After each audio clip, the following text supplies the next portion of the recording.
Bypass नसल्याने संगमेश्वर येथील व्यापारी रहाटे यांचे हार्डवेअर 8 दिवस बंद.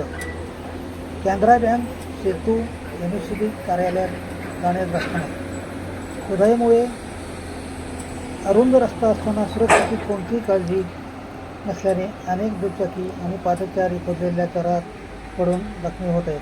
2 दिवसापूर्वी अक्कासाहेब बापू पवार ही 85 वर्षे वृद्धा चरात पडल्याने पाय फ्रॅक्चर होऊन दवाखान्यात उभा झाले.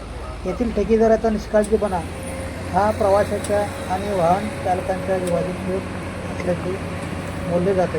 कोणतीही पूर्वसूचना न देता कधीही रस्त्याची दिशा बदलणे, कधीही वने रस्त्यावरून दुहेरी वाहतूक सुरू करणे, दिशा फलक लावणे हे धोकादायक प्रयोग नेहमीच सुरू असतात. तेथील व्यापारी वर्गाशी वाहन चालक यांच्याशी उद्धट वर्तणूक करणे, अंगावर धावून जाणे, ट्रॅफिक जाम होणे ही नेहमीच झाले.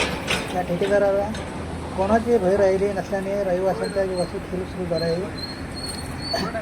ब्युरो रिपोर्ट, लोकनिर्माण न्यूज 14. माझं नाव दिलीप लक्ष्मण रहाटे. काय एकंदर तुमची म्हणजे ह्या सर्व्हिस रोड संदर्भात काय एकंदर अडचण आहे? माझ्याकडं सर्व हायवेचे ऑफिसर आणि कॉन्ट्रॅक्टर भेटायला आले. आम्ही इथं रस्ता करतो, तुमचं काय म्हणणं आहे? तर म्हटलं नक्की करा. म्हटलं आमचं काही म्हणणं नाही. म्हटलं आम्ही आमचं दुकान म्हटलं पूर्णपणे आत घेतो, तुम्हाला म्हटलं रस्ता करण्यासाठी व्यवस्थित मार्ग मोकळा करून देतो. त्याच्यानंतर ते मला म्हणाले की पहिला तर सर्व्हिस रोड करू. 1 आठवडा झाला तरी त्यांनी सर्व्हिस रोड केला नाही.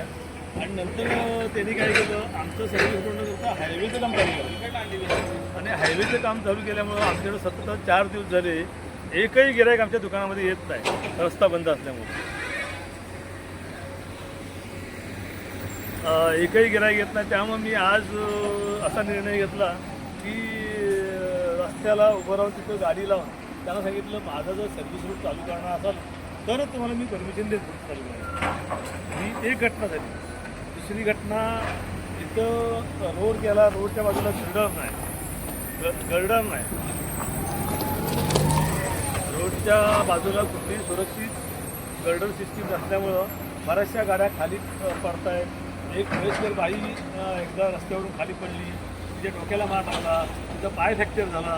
तिला आम्ही तसं उचललं आणि हॉस्पिटलमध्ये ॲडमिट केलं. तर अशा बऱ्याच गोष्टी घडतात. एक मोटरसायकल पडली, त्याच्यामध्ये एक मुलगी पडली. अशा सारख्या वारंवार घटना घडत आहे. त्याशिवाय सर्व्हिस रोड दाखवायला डायव्हर्शन बोर्ड नसल्यामुळं बरेचसे लोक चुकीच्या पद्धतीने गाड्या आपल्या रॉंग साईडला घेऊन जात आहेत. त्याच्यामुळे ट्रॅफिक परत जाम होतं आहे. तो एक भरपूर मोठा त्रास होतो इथल्या स्थानिक लोकांना.